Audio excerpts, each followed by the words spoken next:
Good morning students. आप लोग अपनी अपनी तैयारी में लगे होंगे। आज हम लोग माध्य, माध्यिका और बहुलक इसका जो है बेसिक यानी कि ट्रिक के माध्यम से किस तरह से बनाएंगे, ऑब्जेक्टिव में आता है, उसको सीखेंगे आज हम लोग।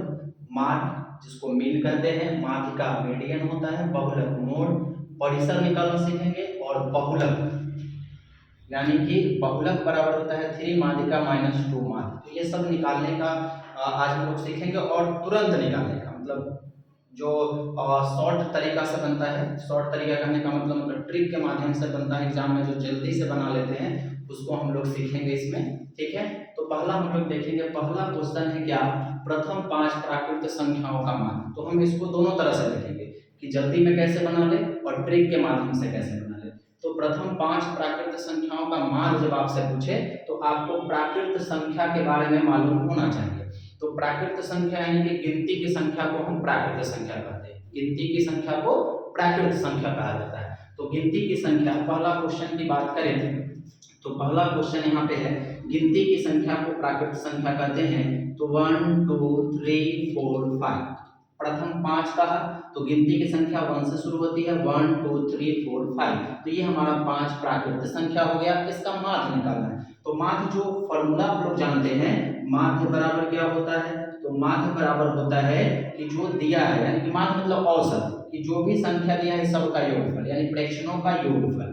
तो यहाँ पे लिखते हैं योगफल, प्रेक्षणों का योगफल, प्रेक्षणों का योग, सीधा योग लिखे। अब बटा में क्या, प्रेक्षणों की संख्या, प्रेक्षणों की संख्या। तो प्रेक्षणों का योग कहने का मतलब क्या हुआ, तो प्रेक्षणों का योग का मतलब सबको जोड़ना है, 1 + 2 + 3 + 4 + 5। और इस सब के बटा में क्या, तो काउंट कीजिए 1 2 3 4 5, क्या डाल दिए नीचे 5। अब सबको जोड़ लेना है। तो 5 4 9 9 3 12 12 2 14 14 1 15, कितना आ गया 15। और नीचे कितना 5, तो 5 दिया कितना हो गया 15। यानी हमारा जो आंसर हो गया, माध्य जो हो गया वो कितना हो गया 3। तो पहले क्वेश्चन में जो माध्य हमारा आया पहला का, वो पहला का आंसर जो आ गया वो कितना आ गया 3। यानी पहले क्वेश्चन का जो माध्य निकालना था तो माध्य का पहला आंसर कितना आ गया 3। हम इसके सामने लिख दिए 3। अब है उसके बाद इसी चीज को हम ये देखेंगे कि तुरंत कैसे करना है। तो ये तो आप देखेंगे किस तरह से बनाना है, मतलब किस तरह से, जब पूरी तरह से थोरोली बताना हो तो उसको हम ऐसे बनाएंगे।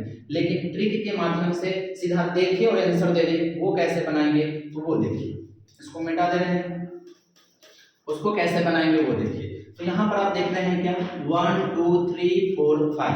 तो जब भी डिफरेंस समान, ऐसा नहीं कि सिर्फ किसी क्वेश्चन के लिए, किसी भी क्वेश्चन के लिए जब डिफरेंस समान हो, 2 का अंतर हो, 1 का अंतर हो, 3 का अंतर हो, तो उसमें जो बीच वाला होता है यानी दोनों साइड से हम एक एक को हटाते हैं, जो बीच में आता है वही हमारा क्या होता है, माध्य होता है, जिसको हम मीन कहते हैं। तो देखिए इधर से एक हटा दीजिए, एक इधर से हटा दीजिए, एक इधर से हटा दीजिए, एक इधर से हटा दीजिए, क्या बचा बीच में 3। तो माध्य हमारा क्या आ गया, तो माध्य बराबर हो गया 3।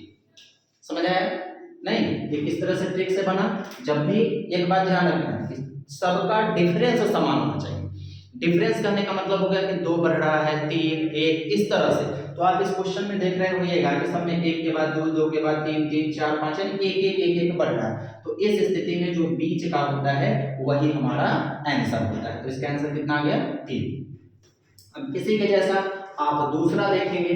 दूसरा में क्या है, दूसरा नंबर क्वेश्चन देख रहे हैं, 10 है, 8 है, 12 है, 6 है। इसका आपको माध्य निकालना है। इसका भी माध्य निकालना है। क्वेश्चन नंबर 2 का, क्वेश्चन नंबर 2 का माध्य निकालना है हमको। 10 10 8 12 6। तो क्या इसमें डिफरेंस सबका समान है, नहीं है। ये 10 है, 10 है, 8 है, 12 है, 6 है, डिफरेंस समान नहीं। तो इस स्थिति में क्या करना होगा, आपको सबको जोड़ना होगा। यानी जोड़ने के लिए 10 + 10 + 8 + 12 + 6। अब इस संख्या को काउंट करेंगे तो 1 2 3 4 5 5 है, तो नीचे क्या लिख देंगे 5 लिख देंगे। अब सबको जोड़िए, 10 10 20 20 20 और 12 जो होता है 20, 12 जो होता है आपका 32 32 और 8 जो होता है वो आपका 40 40 और 6 क्या होता है 46 और बटा में क्या हो गया 5। अब इसको भाग दे देना है, तब 5 9 होता है 45 और दशमलव देंगे तो 1 0, तो 5 दूना 10 यानी 9 दशमलव कितना आ जाएगा 2, तो इसका मान हो गया 9.2। मतलब इसको अब जोड़ के लिखना नहीं कि माध्य बराबर सभी संख्याओं का योगफल ये नहीं, सीधा सबको जोड़ना है। माध्य मतलब औसत, सबको जोड़ना है और जितना नंबर रहेगा उससे उसको डिवाइड कर देना है। तो यहाँ पे देख रहे थे कितना था 1 2 3 4 5 था, तो बटा में क्या डालेंगे 5। तो जब अलग अलग डिफरेंस समान नहीं तो उस स्थिति में आपको सबको जोड़ना है और जितना टाइम्स है उससे उसको डिवाइड कर देना है। ठीक है, तो ये था आपका क्वेश्चन नंबर 2। क्वेश्चन नंबर 2 का आंसर कितना है 9.2 आ गया। अब देखते हैं हम लोग क्वेश्चन नंबर 3। क्वेश्चन नंबर क्या है आपका 3। तो क्वेश्चन नंबर 3 में जो माध्य निकालना है उसको हम यहाँ पे लिख रहे हैं, अब ध्यान से देखेंगे। 2 है, 4 है, 6 है, 8 है, 10 है। अब देख रहे हैं 2 4 6 8 10, 2 4 6 8 और 10 है, इसका माध्य पूछे तो सबसे पहले आप डिफरेंस देखिए। 2 के बाद 4 होगा, 4 के बाद 6, 6 के बाद 8, 8 के बाद 10, यानी सब में 2 डिफरेंस है। तो 2 का अंतर है, तो आपको क्या बताया अभी कि जब भी समान अंतर हो, जब 2 का अंतर हो तो उस स्थिति में आपको क्या करना है, तो जो बीच का होता है दोनों साइड से हटाएंगे, जो बीच का होगा वही आपका क्या हो जाता है माध्य हो जाता है। तो इधर से 2 हटाइए, इधर से 10 हटाइए, फिर इधर से 2, इधर से 6, बीच में क्या आया 6 आया, तो माध्य बराबर आपका क्या हो गया, माध्य बराबर हो गया आपका 6। माध्य बराबर क्या हो गया 6 हो गया। तो इस स्थिति में आप दो चीज सीखे इसमें, एक कि अगर आपको माध्य निकालना हो, अलग अलग संख्या हो, जब डिफरेंस बराबर नहीं तो सबको जोड़ना है और जितना टाइम संख्या है उससे उसको डिवाइड कर देना है। दूसरा आपने क्या सीखा, दूसरा ये देखें कि अगर सबका डिफरेंस बराबर हो उस स्थिति में जो आपका सेम डिफरेंस होता है तो दोनों साइड से एक एक हटाते हैं, जो बीच में बच जाता है वही हमारा क्या होता है माध्य होता है, जैसा कि ये आप देखें। ठीक है, अब आते हैं क्वेश्चन। तो इसका आंसर तीसरा का आंसर कितना आ गया हमारा 6। अब देखते हैं हम लोग क्वेश्चन नंबर 4। 4 से आपको निकालना है माध्यिका। 4 में क्या समझना, तो आप माध्य सीख गए होइएगा नहीं। अब देखते हैं हम लोग माध्यिका।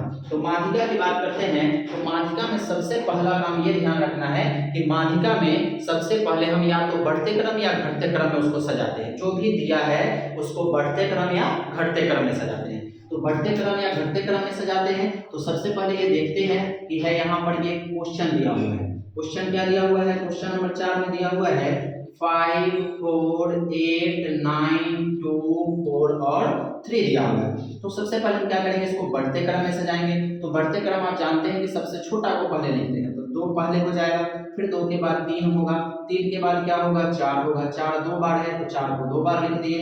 4 के बाद आपका क्या हो जाएगा, तो 4 के बाद 5 है, 5 के बाद 8 है, 8 के बाद क्या है आपका 9 है। तो 1 2 3 4 5 6 7, 1 2 3 4 5 6 7, तो 7 हो गया।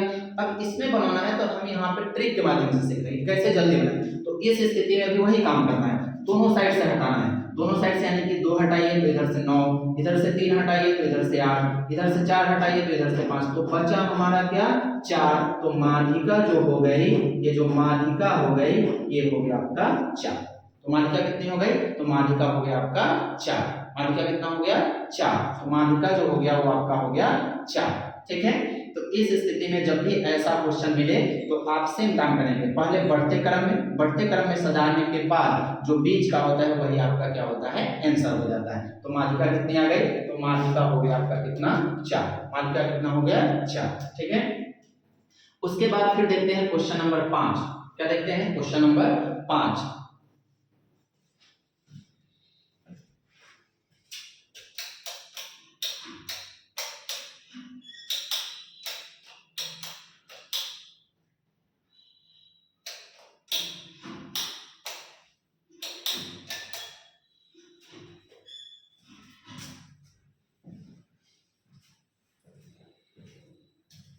लाइन कट गया हुआ है, आगे देखते हैं क्वेश्चन नंबर देख लेते हैं आप लोग का क्या 5 देख लिए। क्वेश्चन नंबर देख लेते हैं 6। तो यहाँ पर माध्यिका जो आ गया वो 4 आ गया, तो यहाँ पे माध्यिका तो हम लोग 4 लिख दिए। अगला देखना है क्वेश्चन नंबर 5, इसमें भी माध्यिका ही निकालना है।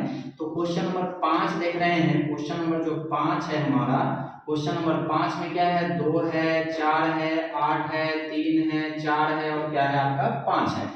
तो इस स्थिति में क्या करना है, तो सबसे पहले क्या करेंगे बढ़ते क्रम में सजाएंगे। बढ़ते क्रम में सजाएंगे तो पहले 2 होगा, फिर आपके बाद 3 होगा, फिर 4, फिर 4 5 होगा और क्या होगा 8 होगा। इस स्थिति में क्या करना है, तो इसमें भी दोनों साइड से हटाना है, तो दोनों साइड से हटाएंगे, एक इधर से गया, एक इधर से, फिर एक इधर से, फिर एक इधर से। अब ऐसा नहीं कि ये हटेगा तो इसको भी हटा देंगे, तब तो कुछ नहीं बचेगा। तो इस स्थिति में जब दो बच जाए तो उस स्थिति में इस दोनों को जोड़ दिया जाता है और जोड़ के 2 से भाग कर देना है। तो 4 + 4/2 यानी 8/2 कट के इसका भी आंसर कितना आ जाएगा 4। तो इसमें भी माध्यिका कितनी आ गई 4। तो इस स्थिति में भी माध्यिका क्या हो जाएगा आपका 4 हो जाएगा। अब देखते हैं क्वेश्चन में, समझ में आया, माध्य और माध्यिका समझ आया। माध्यिका में क्या आया कि माध्यिका में पहले बढ़ते क्रम में सजाते हैं और बढ़ते क्रम में सजाने के बाद दोनों साइड से हटाते हैं, दो हटाने के बाद जो बच जाता है वो हमारा क्या होता है आपका आंसर हो जाता है, वो माध्यिका हो जाती है। अब देखते हैं क्वेश्चन नंबर हम लोग क्या, क्वेश्चन नंबर देखते हैं 6, 5 हो गया। क्वेश्चन नंबर 6 बहुलक की बात करें तो बहुलक का मतलब होता है जिसकी बारंबारता सबसे ज्यादा बार आती है। बहुलक का मतलब जो सबसे अधिक बार, जिस चर का मान सबसे ज्यादा बार आता है वही हमारा क्या होता है बहुलक होता है। तो इसमें हम देखते हैं 3 की बात करते हैं, 3 1 2 3 4 मतलब 4 बार, कितना बार आया हुआ है 4 बार। फिर देखिए 5 की बात करें तो 5 एक ही बार, ये एक बार है, एक बार है। 5 के बाद 4 की बात करें तो 4 कितना बार है 1 4 भी एक ही बार है, 4 भी एक बार है। 4 की बात करें हम 3 तो हो गया है। 2 की बात करें तो 2 कितना टाइम्स है 2 एक ही बार है, 2 भी एक बार है, 2 भी एक बार है। 1 की बात करें तो 1 भी एक बार है, 1 भी एक बार है। तो यहाँ पर देखना है कि कौन सबसे ज्यादा है। तो देखिए 3 कितना बार आया हुआ है 4 बार, बाद बाकी ये सब एक बार आया है। तो सबसे ज्यादा बार कौन आया 3, तो बहुलक क्या हो गया 3। तो बहुलक क्या हो गया 3, तो बहुलक क्या हो गया 3। तो क्वेश्चन नंबर 6 में जो बहुलक होगा वो कितना होगा 3 होगा, क्योंकि सबसे ज्यादा बार आने वाला कौन है 3 है, इसलिए बहुलक जो होगा वो होगा 3। ठीक है। क्वेश्चन नंबर 7 की बात करते हैं। फिर क्वेश्चन नंबर किसकी बात करते हैं 7 में है 10 11 10 12 15 10 8 10 का बहुलक निकालना है। तो बहुलक निकालना है तो इसमें फिर हम लिख रहे हैं क्वेश्चन नंबर 7, देखिएगा क्वेश्चन नंबर 7 है। तो 10 कितना बार है 1 2 3 4, 10 के कितना बार है 4 बार है। 11 की बात करें तो एक ही बार है, 11 एक बार है। 11 के बाद बात करें 12 तो 12 एक बार है, 12 एक ही बार है। 12 की बात करें तो वो भी एक बार है। 12 के बाद है आपका 15, 15 की बात करें तो 15 भी एक ही बार है, 15 भी एक बार है। 15 के बाद बात हम करें तो कितना है आपका 15 के बाद है आपका 8, तो 8 भी कितना है एक ही बार है, 8 भी एक ही बार है। तो फिर आप इसमें क्या देख रहे हैं कि 10 11 12 15 और 8, तो इसमें जो सबसे ज्यादा बार आने वाली संख्या है वो 10 है, यानी 10 आया है 4 बार। तो इसका बहुलक कितना हो जाएगा तो 4 हो जाएगा। इसको बनाने के बस सिर्फ ये देखना है कि कौन सा चर का मान सबसे अधिक बार आया है। तो सबसे अधिक बार बहुलक 10 आया है, इसलिए आपका आंसर कितना हो गया 10, यानी इसका बहुलक हो जाएगा 10। ठीक है। उसके बाद आते हैं लास्ट क्वेश्चन है 9 नंबर। अब ये चीज आप 3 देखें, माध्य देखें, माध्यिका देखें, बहुलक देखें। तो माध्य में क्या होता है, माध्य में निकालने के लिए जब अलग अलग हो, जब सबका डिफरेंस बराबर नहीं हो तो सबको जोड़ा जाता है और जितना टाइम है उससे डिवाइड किया जाता है। और ये अगर डिफरेंस सबका बराबर है तो दोनों साइड से हटाते हैं, जो बीच में बचता है वही हमारा माध्य हो जाता है। उसके बाद माध्यिका है, तो माध्यिका में फर्स्ट ऑफ ऑल हम सबसे पहले उसको बढ़ते क्रम में सजाते हैं और बढ़ते क्रम में सजाने के बाद दोनों साइड से हटाते हैं, जो बच जाता है वो हमारा आंसर होता है। और अगर कभी कभी सम संख्या होता है तो सम संख्या में क्या होता है 2 नंबर बच जाते हैं, तो उस दोनों को जोड़ दिया जाता है और उसको 2 से भाग कर दिया जाता है, और जो प्राप्त होता है वही हमारा क्या होता है माध्यिका होता है। बहुलक में देखिए आप कि जिसका चर का मान सबसे ज्यादा होता है वही हमारा क्या होता है बहुलक होता है। ठीक है। अब आगे हम लोग देखते हैं क्या परिसर क्या निकालना है। 24 25 15 22 23 9 10 का तथा 30 का परिसर निकालना है। तो परिसर का फॉर्मूला याद रखेंगे, परिसर बराबर होता है महत्तम मान माइनस न्यूनतम मान, न्यूनतम मान। महत्तम मान कहने का मतलब इसमें जो सबसे बड़ा होगा वो और जो सबसे छोटा होगा उसका जो अंतर आता है उसी को कहते हैं हम लोग परिसर। तो जो सबसे बड़ा अंक 30 आ रहा है ना, तो 30 लिखेंगे, माइनस सबसे छोटा अंक इसमें कितना है, तो सबसे छोटा अंक 9 है, उसमें से घटा लेंगे 9, घटाने के बाद हमको आएगा 21, तो परिसर कितना हो जाएगा 21, यानी परिसर का मान आएगा इसमें कितना 21। और परिसर को इंग्लिश में हम लोग कहते हैं रेंज। परिसर को इंग्लिश में क्या कहते हैं रेंज। तो परिसर बराबर फॉर्मूला याद रखेंगे, आप इसको लिख लेंगे, जिनको जिनको दिक्कत हो इस फॉर्मूला को लिख लेंगे। परिसर बराबर महत्तम मान माइनस न्यूनतम मान, जो सबसे बड़ा मान होता है उसको छोटे मान से घटा लेते हैं तो क्या प्राप्त हो जाता है परिसर निकल जाता है। आगे हम एक फॉर्मूला है, इस फॉर्मूला को सभी आप याद रखेंगे। हम यहाँ फिर से इसको लिख देते हैं, बहुलक बराबर ये मिटा देते हैं इसको। बहुलक बराबर होता है 3 माध्यिका माइनस 2 मान। ये फॉर्मूला याद रखेंगे, इससे एक क्वेश्चन आपके एग्जाम में रहता है, तो आसानी से क्वेश्चन आप ले सकते हैं। बहुलक बराबर 3 माध्यिका माइनस 2 मान, तो इसमें से तीनों में से कोई ना कोई दो दिया रहेगा, आपसे एक पूछ लेगा। मान लीजिए कि हमारे पास इसी में से कोई ले लेते हैं कि माध्य यदि हमारे पास 3 है और माध्यिका हमारे पास 4 है, यानी कि इसमें हम क्वेश्चन ले लेते हैं कि माध्य बराबर 3 और माध्यिका जो दे रखा है माध्यिका बराबर दे रखा है 4, तो बहुलक निकालना है तो 3 माध्यिका यानी 3 गुना माध्यिका कितना है 4 है माइनस 2 गुना माध्य कितना है 3 है। 4 तिहाई हो गया 12, 3 गुना हो गया 6, 12 में से 6 गया 6, तो जो ये बहुलक आएगा वो कितना आएगा आपका 6 आएगा। तो ये निकालने का एक फॉर्मूला है। आपसे दो दिया रहेगा, दो में से आपसे एक पूछेगा, तो जब भी दो दिया रहेगा तो आप फॉर्मूला याद रखेंगे, बहुलक बराबर 3 माध्यिका माइनस 2 माध्य, और घटाने के बाद ये आपको आएगा, ठीक है 6 आ गया।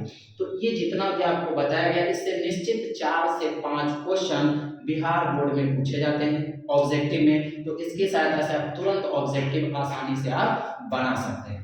ठीक है, बात रखिए। आपको वीडियो कैसी लगी, अच्छी लगी तो कुछ राय जरूर देंगे। धन्यवाद।